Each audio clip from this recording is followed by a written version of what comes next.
And I've noticed that with writing on my blog is that sometimes I get this, desire to clean it up a little bit before I present it to the world. And ultimately it's no, I remember why I'm doing it and the power of truth. Honesty. Being authentic. Yeah, being authentic. And then I end up just doing it anyways.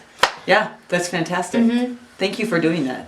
Because it takes courage. Thank you. To set aside what you think maybe other people might think. Yep. Yeah. And do what you know. Yeah. In your heart. Yeah. Right? Because what I do know is that when we shine and we're authentic, when we just come from being straight and authentic with what's really going on, there's a connection that can be made that when we're fronting and we're pretending doesn't happen. Did you say fronting? I did. I said frontin'. Frontin'. By the way, you should know that Mery is like just this my gangster, amazing rap dance partner, and we are going to do a mini dance party at the end, and we're going to be listening to some Little John because that's just the guidance I got. So just have to let you know that that's what's coming. So you're in for a huge treat. Anyway.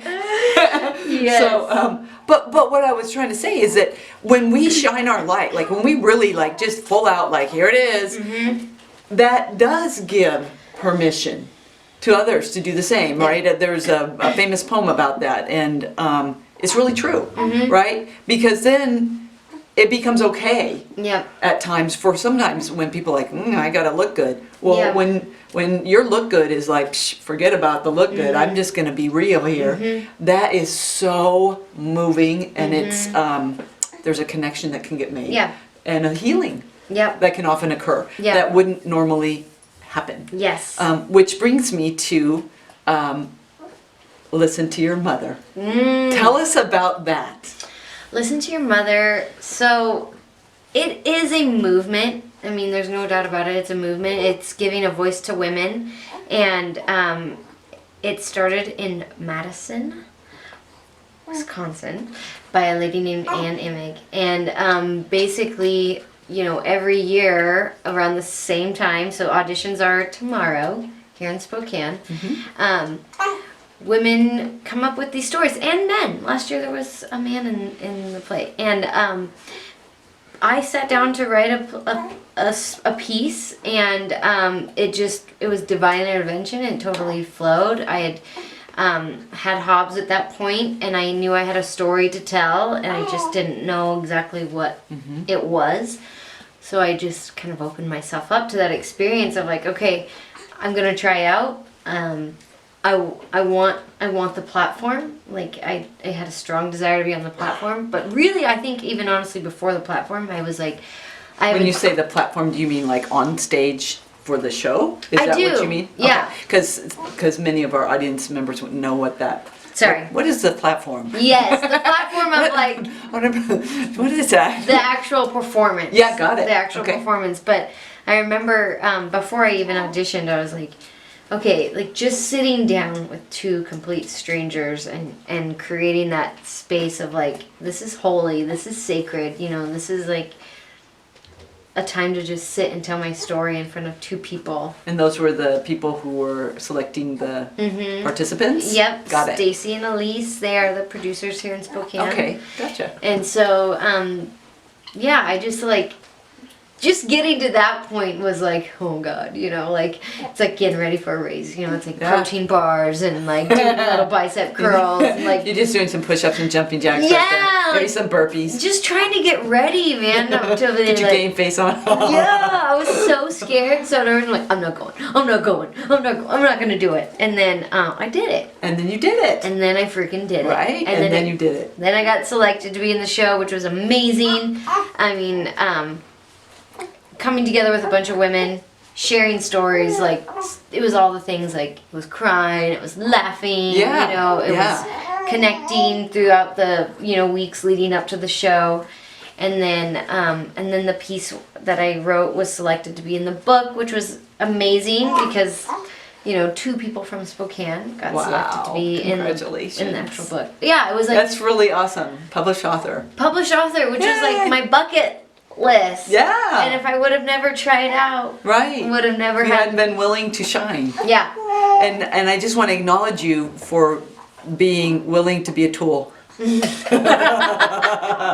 that's what we I love that. right? Yeah. You allow God's Spirit to use you Yeah. to be a instrument of the divine, to have Yeah. a message come through you, not necessarily, yes, it is your story, but it's much more than that. Yep. And so that's what I see in you is absolute willingness to be a tool. And it's so cool, right? Like better to be a tool than act like one, yeah? Absolutely, because I've done that too. Me too. I've done that too. Me too. Yeah.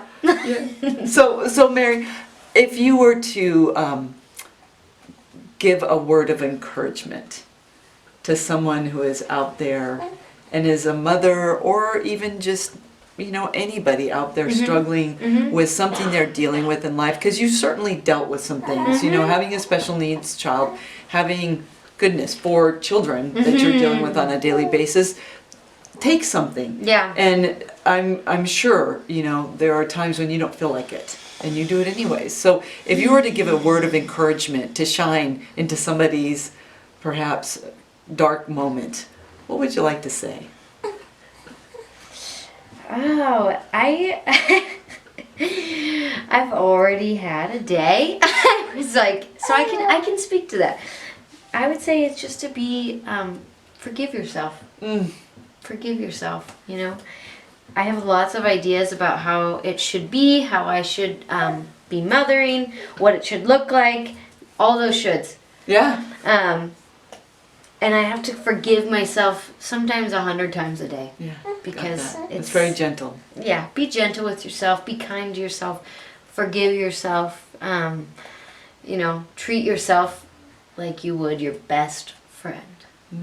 Because that's, like that love that we have for ourselves, it makes it possible for me to remember to be kind and gentle with you, to forgive you, to be, love, to be the love. Like, right. If I'm going to say I want to love somebody, this is a good place to practice that. Right. Yeah. Oh, that's beautiful. Thank you. Yeah. Yeah, that's what I stand for. Yeah. Radical self-love. Because when we love ourselves, we do in fact love others. There have been times in my life I would not have wished my self-love on anyone. Right? Yeah. It wasn't nice. So I appreciate the acknowledgement that, where you're at. Love yourself where you're at. Forgive yourself. Yeah. Awesome. So Mary, how can they find you? Your blog? Well, it's marysunshine.com, and it is Mery with an E. So marysunshine.com, and then I'm also on Instagram. I kind of use Instagram a lot more than my blog right now because it's short and sweet, and I can just boom post things. Yeah. So I'm on Instagram also at Mery Sunshine, and Facebook I'm Mery N. Smith. But, all right.